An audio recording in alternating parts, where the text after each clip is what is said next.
madaxa ugu horeeya wasiir al-Cadaala iyo sidoo kale safiirka u fadhiya midowda Yurub Soomaaliya safiirad Khadijo ayaa ka qayb galay munaasabada CMD Business Award oo si sanadle ah lagu qabto wadanka Netherland ama Hollandis. munaasabadan ayaa waxaa soo qaban qaabiya dhalinyaro saxafiyiin ah waxaana la isugu keenaa ummadda Soomaaliyeed iyadoo kuwooda ugu horeeyay ee ganacsiyada horumarka ka sameeyay wadankan gudahooda lagu abaalmariyo. sidoo kale munaasabada waxaa xaadir ah dhalinyaro ka yimid Soomaaliya kuwaasi oo baraha bulshada caan ka ah iyo sidoo kale kuwo ku sugan wadamadan Yurub oo isaga kala yimid geesaha kala duwan ee wadamada Yurub.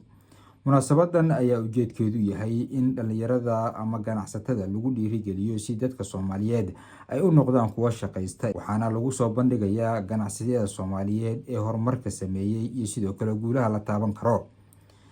halkan waxaa khudbado kala duwan ka jeediyay wasiir ku-xigeenka wasaaradda warfaafinta Cabdiraxmaan Yuusuf Al-Cadaala, safiirka midowda Yurub u fadhiya Soomaaliya safiirada Khadijo iyo sidoo kale gudoomiyaha CMD ninka lagu magacaabo Cabdullaahi Taajiro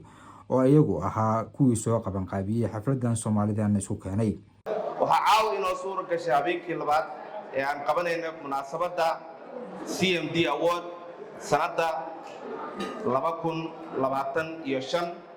waa sanadkii labaad ee munaasabadan nooceeda aan qabanno. waxaa munaasabadan mar walba soo qaban qaabiya tiimka lagu magacaabo CMD Award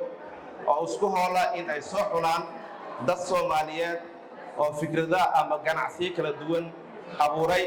sanadkan waxaan ugu talagalnay munaasabada aan ugu magac darnay CMD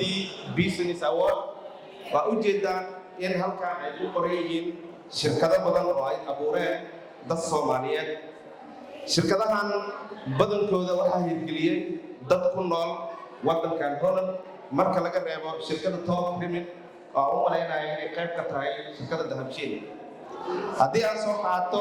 dadka Soomaaliyeed ee horumarka wadankan ka sameeyay ee ganacsiga abuuray waxa ay isugu jiraan kuwo sameeyay garaasho waaweyn oo wadankan lagu aqoon oo lagu sameeyo baabuurta qaybahooda kala duwan. waxaa ku jira dad sidoo kale abuur sameeyay dhinaca dharka ah isla markaas ka qayb gala faashiyonada caalamka sida fashionka Paris, fashionka Berlin, fashionka Brussels iyo waliba fashionka Amsterdam ku jira. waxaa abuuray kuwaas oo dhan dad badan. waxaa kaloo jira shirkadaha aan sanadkan xulanay oo aan barnaamijkeena ku soo qaadanay shirkad la yiraahdo Arag oo ayadana markii ugu horeysay samaysay gawaarida ama gawaari badan kireysay sida gawaarida loo yaqaan looriga ama taraagyada Mareykanka caanka ku ah maadaama halkan ay ku nool yihiin dad Soomaaliyeed isla markaasna hal abuurkaas ay sameeyeen ugu yaraan ilaa iyo 100 gaari oo kala ay markaas sameeyeen. waa shirkad aad u weyn. waxaa kaloo ku jira barnaamijka qiimaha leh ayadana gabar Soomaaliyeed oo ayadana samaysay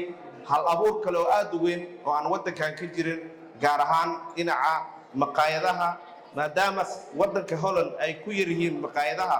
waxaa jira dad fara badan oo ku dhaqaaqay in arrintaas sameeyaan isla markaasna magaalooyinka waaweyn ay ka hirgeliyeen haddana wada magacyadooda ma rabo inaan dadkaas sheego laakiin waxaa idin sheegayaa kambaniyada sidaas waaye waa ilaa iyo 9 kambani oo aan soo xulnay. mar walba CMD waxay samaysaa 6 bilood ka hor inta aan barnaamijka la qaban in ay samayso team la yiraahdo CMD Award. teamkaas waxay soo sameeyaan waxyaabaha sanadkaas aan xulanayno. tusaale ahaan sanadkan waxaan xulanay dhinaca businesska dad businesska qabiir ah ayaan dirnaa ayaga soo ogaado kadibna waxay soo xulaan dadka businesskaas quruxda badan sameeyay ee u qalma in ay abaalmarintaas u siiyo. ma ka hor dhacayo halkan ay soo istaagi doonaan kadibna abaalmarinta la siinaya. dhanka kale waxaa isaguna hadalkiisa qaatay wasiir ku-xigeenka wasaaradda warfaafinta Cabdiraxmaan Yuusuf Al-Cadaala. waxaan jeclahay inaan u mahadceliyo madaxda hay'adda CMD oo aan uga mahadceliyo hal abuurka iyo shaqadan aadka u qiimaha badan ee halkan ay ku qabteen. agaasinka munaasabada aad bay runtii u mahadsan yihiin. waxaa kaloo mahad mudan dadka Soomaaliyeed oo qiimaha badan oo soo sharfay anigoo qiyaasi kara duruufaha maaragtay lagu jiro in ay tahay waqti shaqo in aanay u sahlanayn halkan dadku inay joogaan inta soo safartay iyo inta timid inay munaasabaddan weyneeyaan intaba waxaan u hambaliyeynayaa shirkadaha Soomaaliyeed ee hal abuurka leh ee waxa wanaagsan sameeyay ee ay garteen madaxda CMD in ay ixtiraamaan oo ay weyneeyaan oo ay dhiirigeliyaan taasoo qiimo aad iyo aad u weyn ku fadhisa kana maaragtay dhumac weyn oo ka sal ballaaran ganacsi kooban oo qof meel ku haysto oo noloshiisa uu ka dabaro balse xambaarsan dadka Soomaaliyeed iyo haybadooda iyo halabuurkooda iyo macnahooda iyagana waa u hambalyeynaya CMD waa ku dhiirigelinaya inay shaqadan sii wadaan in ay ballaariyaan aniga oo og runtii saaxiibaday oo Cabdullaahi Taajiro ugu horeeyo sida dhabar adeeg gale oo ay shaqadan u soo qabteen sanadihii la soo dhaafay kaliya ma aha inay halkan hawshan ka hayaan laakiin waxaan u ahay in ay magaalada Muqdisho iyo meelo kale oo Afrika ahba ay shaqooyin badan ka qabteen gaar ahaan dhanka warbaahinta oo runtii ay tababaro iyo xirfad kordhin iyo taakulayn intaba ay u sameeyeen safiiradda midowga Yurub u fadhisa Soomaaliya safiirad Khadiijo ayaa waxa ay ka hadashay muhiimadda ay dadka qurbo joogta u leedahay inay isku xirnaadaan runtii sharaf weyn ay tahay caawinaan ka soo qayb galo xafladan quruxda badan leh oo soo abaabeen CMD runtii waxay tahay wax lagu daydo in dad Soomaaliyeed ay gartaan inay ayaga isaabaan mariyaan ama ay aqoonsadaan qof walbaba horumarka ay samaysay si ay bulshada example ugu noqoto biseelka noocaasana runtii wuxuu leeyahay diino waana wax lagu farxo inay dadka iyaga biseelkaas gaareen culimada wax ka qorta dadka qaxootiga ah waxay horumarkooda ku beesgareeyaan 3 arrimood ay yiraahdaan hadday leeyihiin dadkaas horumar ay gaari karaan midda koowaad waxa waaye xiriirka dhexdooda ay leeyihiin iyo isku duubnidooda iyo sida ay organizing ayaga u yihiin iyo xiriirka ay la leeyihiin bulshada ay la nool yihiin hadda waxaan aragnaa Iker Faaduma ayadana nala joogta oo runtii ka qayb qaadata maaragtay sida dadka aan la noolnahay aan wuxuu la samaysan lahayn oo fiican waana wax fiican hadday aadan isku duubnaynina aadan heli karina waxaa midda labaad horumarka ay ka gaaraan waxbarashada ama xirfadaha dadaalka aqoonta ay geliyaan nidaamka iyo shuruucda dalka inay wax ka yaqaanaanna siday uga faa'iidaysan lahaayeen ama ay dadkaas ay u dhexgali lahaayeen midda saddexaad waxay yidhaahdaan dhabar adeega iyo rabitaanka aragtidooda mustaqbalka inay arkaan wax positive ah ay u arkaan wax wanaaga waxa ay rabaan inay samaystaan haddii saddexdaas shay laga helo waxaa la yiraahdaa dadka qaxootiga meesha ay degan yihiin horumar ayay ka gaaraan waana midda hadda caawa meeshaan ka muuqato Nelson Mandela hadda ka hor wuxuu yiri everyone can rise above their circumstances and achieve success if they are dedicated to and passionate about what they do qofka banaadamka waxa ay ka shaqaynayso hadday jacayl iyo rabitaan cuntada xataa markaad karinayso haddaad jacayl ku kariso iyo haddaad iska kariso walaaqdo isku dhanan xataa ma noqoto wax kastoo laga shaqaynayo ama ha yaraadaan ama ha badnaadaan haddaad siyaasad ka shaqaynayso haddaad ganacsi ka shaqaynayso waa inaad leedahay baashinkeeda waa inaad ku faraxsan tahay waa inaad jeceshahay inaad wax kusii darto mar kastaba haddii aad saas yeeshana horumar ayaad gaari kartaa haddaba munaasabadan waxay markhaati u tahay isku xirnaanshihiina iyo dhabar adeegii bulshada Soomaaliyeed ee qaxootiga ah dibad kastay joogaan iyo wax dhibaato kastay soo mareen inaysan gadaal u gocanaynin laakiin ay yihiin dad hore u sii socda halkan ayaa waxaa lagu abaalmarinayay dad Soomaaliyeed oo guulo gaaray kuwaas oo gaaraya ilaa 9 kambani waxay ahaayeen kuwa ganacsiga iyagu ka bilaabay meel hoose kuwaas oo maanta gaarsiiyay meel dadka Soomaaliyeed ay ku faani karaan waxaana jira sidoo kale dad kale oo Soomaali ah oo iyaguna doonaya inay sameeyaan ganacsiyo munaasabadan ayaa ujeedada ugu weyn ay leedahay waxa ay tahay in dadka la tusiyo in ganacsiyo la samaysan karo, hore loo dhaqaaqi karo, ummadana laga qayb ahaan karo. Dadka xafladan lagu siiyey biladaha kala duwan ayaa waxa ay dhammaantood ka sheekeeyeen xaaladihii ay soo mareen iyo sida ay ku asaaseen bisnisyada ay haatan haystaan ee magaca sameeyey. laba gabdhood ayaa noogu jira caawa in abaalmarinada aan siino oo ayaga naftirkooda dadaalay. mar kale waxaan masraxa soo istaajinaynaa ambassador Khadija iyo waliba wasiir Cadaala.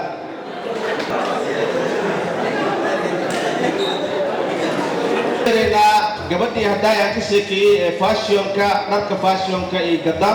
iyo waliba fashionada caalamka ka qayb gasha, Najma inay soo istaagto halkan.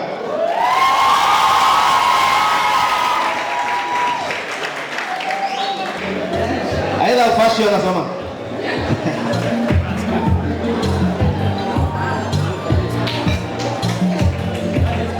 Najma waa ujeedaa caawa waxaa lagu guddoonsiinaa waxaad ka mid ahayd dadkii ka qayb galayay barnaamijkan isla markaasna CMD ay soo xushay. bal aragtidaada iyo barnaamijkan suuq ulumo. Asalaamu calaykum waraxmatullaahi wabarakaatu. inkasta gariira hadalka isku fiicnaan waxaa u mahad celinayaa tiimka CMD iyo madaxda halkan joogto marti sharafta ka soo qayb gashay. aad iyo aad u mahadsantihiin, waana ku faraxsanahay inaan maanta meeshaan lagu soo casuumo. intaas waa diyaariyo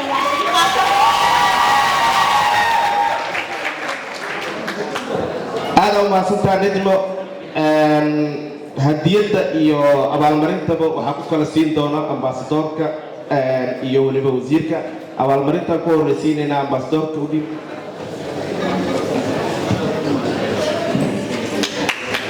waa ujeedaan in la guddoonsiiyey hadiyadan waxaa loo dhiibayaa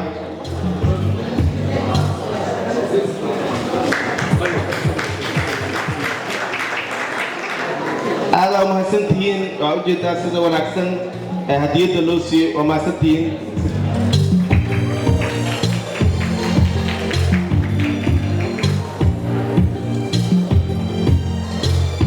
waxaan u yahay saaxiibkeen Liibaan. saa ujeediin asna waa nin dhalinyaro ah, shirkadda Bookholder ka sameeyey. dad fara badan oo Soomaali ah oo ganacsato ahna wuxuu u yahay Bookholder. Liibaan soo dhawow 2 daqiiqo shirkadda. السلام عليكم ورحمة الله وبركاته. معي والليبان محمد مصطفى. هذا كور 2019 كانوا مالك شغالة هاي ويلا صاحبنا هاي وحول نيو شركة فرطي تاكسي من بناضي وحلا يجري وحلا دو بوك هذا رياكسو أنا هاي مركب ويلك بوك هذا واحد هاي مفهد سنة شركة اللي كوسو فرطي وحلا جرب يلو مفهد سنة مركب meeshaas ka bilaawtay fikradda liimu inaan bilaawno. yarkaas agaa caawiyey markaas meelaan ka shaqaynayay. markaan caawiyey wixiisa u tooseen isagii qofka lagu sheegay, qofka lagu sii sheegay. saasaa marka magacayga loo bartay oo haddana alxamdulilah xafiisaa nooga furan Rotterdam. dadaa nala shaqeeya ilaa 3 qof 4 qof ah xafiis ku fadhinaa. shirkadaha caawimana aad u kala duwan yihiin. waxaa ka mid ah shirkadaha oo ka shaqeeya transport ku yahay haddana arkaysan camal taksiilayaasha wiilasha taksiga caawinaa. taas oo waxaa kaleeto jirta dadka Soomaalida oo shirkadaha lahayn xitaa oo balastindiiska warqado u soo dirto oo fahmi waaya. dadkaas xitaa waa noo yimaadaan, waa ka caawinaa. waxay u baahan yihiin qoraal ahaan waa fahansiinaa proseska. marka shirkaddeena waxay ku bilaabatay inaan dadkeena wax u tarno. ilaa haddeena alxamdulilah dadkii wayna barteen, shirkaddiina way noo weynaatay, dadkiina wax dadkii u qaban karnayna way badatay. marka alxamdulilah shirkadda liimu waa la dhahaa, Rotterdam way ku taallaa. internetkana ka raadiya, nala soo xiriirana. waa mahadsantihiin. aad u mahadsantihiin. horta barnaamijku waa barnaamij aad u qurux badan oo runtii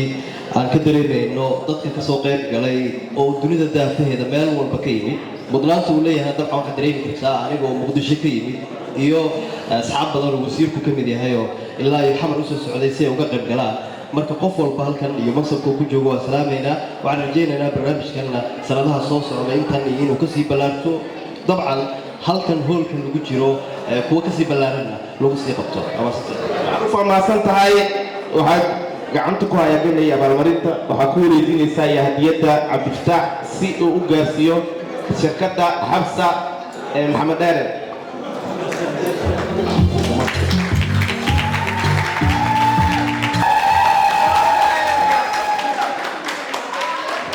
jecel halkan wuxuu ku hayaa abaalmarin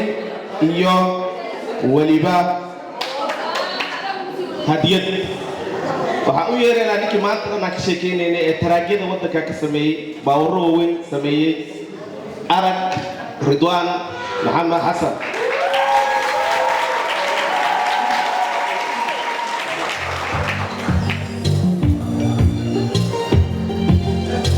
waxaa u yeerayaa xildhibaan faadumo faarax inay halkan soo istaagto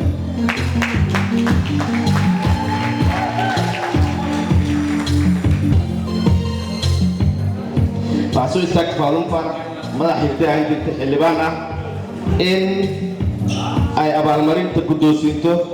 arag laakiin inta arag la guddoonsiin waa inuu asna laba kelmadood sheegaa waxqabadkaaga iyo weliba shirkadda السلام عليكم magacayga waa ridwaan waa guursaday 4 cunugaa leeyahay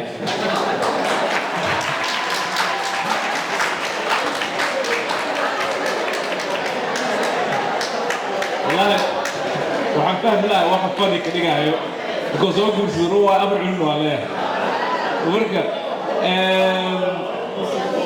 midaan u shaqay jiray maxaa la dhahaa 2011 oo hadal ugu yaraa jiray oo Ridwaan zolang jij de tijd waardeert zou je ook jouw leven veranderen dus intaa waqtiga markanu ilaalinaysid oo qiimeynaysid maxaa la dhahaa noloshaada is bedelay markaas ka bacdi 2011 markaa halkaas maqlay waxaa ku dhaqaaqay waxaa ilaaliyay balan walba aan leeyahay inaan si fiican u ilaaliyo aan dabagalo marka meeshaan waxaana la balamiyey Zazuur hadda wili baayaha ismaanta wax ma soo cunin marka waqtigaa wada ilaalino shirkadda arag logistics magacan waxaa maxaa la dhahaa youtuber ahaa jiray soo arag tv aan sugiyey soo marka arag sidaas ku bilaaway magaca arag logistics marka transporting kala arag logistics maxaa la u bixinay Soomaali badan aan soo shaqeynaa oo wada shaqeynaa jirto vooral we zijn gespecialiseerd vooral in logistiek en transport dus haddii rabtiin in alaab la qaado Euro oo dhan waxa way arag soo waca insha Allah waa maasantiin waxaan guddoonsiinayaa maamada isxilqaantay caawa ee munaasabadda quruxda badan cashadeeda karisay dhowr restaurantina rabta inay ka furto waddankan magaalada Amsterdamna ay ka furi doonto maqaayadtii ugu weyneed oo weligeed aan qof Soomaaliya furnin maamo Shamsa Carays marka raalin ahaaba hadda cunaysin casho dhiina biidni Ilaahi baarik waan isoo sheegi doontiin committee fiican insha Allah ka soo bixiya commission insha Allah reer Amsterdam iyo reer Netherlands insha Allah maqaayada soo socota dhiina insha Allah dila commission waa dhowdaha biidni Ilaahi baarik soo dhawaada وما سنت علي يا ودي بين بلده محمد حاجة يا بلده ودي بين مكفارة قالوا له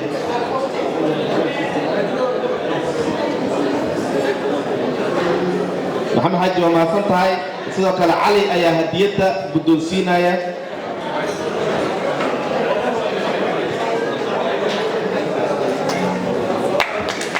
وما سنتين نعم يستغنى دمانتي وما سنتين ان waxaan u yeeraynaa dhammaan dad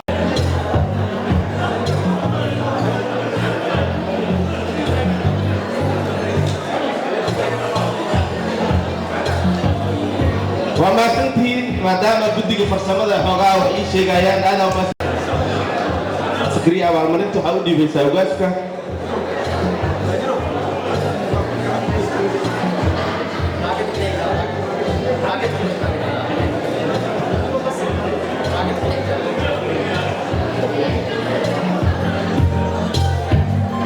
ugu dambeyntii Bilo Gurxan oo ka mid ah dhalinyaradii soo qaban qaabisay munaasabadan ayaa uga mahad celiyay dadka ka soo qayb galay sida wanaagsan ee u soo xaadireen isla markaana ay uga qayb qaateen munaasabadan una qurxiyeen. dhammaan kasoo qaybgalayaasha waa mahadsantihiin sida xafladan quruxda badan u timaadeen laakiin waxaan rabaa inaan wasiir cadaale u sheego iyo tiimka Soomaaliya looga yimid waxaa maqli jirteen Holland-gaajo oo dadka wajiyada hal fiirso horta marka ugu horeysa dad badan ayaa Holland-gaajo dadka jaariyada halkan jooga dadka ugu maaragtay ugu fiican waaye marka wadankan wadan yar oo macaan waaye Soomaalidu waa ka guuri jirtay hadda shaqo badan uu yeeshay wadan waa laga yaabaa inuu wadanka xoogaa maaragtay dhinaca masajinada iyo dadku markay rabaan Soomaalidu wax badan jecel yihiin ganacsiga inuu ku adag yahay laakiin dhalinyarada Soomaaliyeed gudaashay ayagana aad ugu mahad celinayaa waa mahadsantihiin hilmaan hada kuma jiro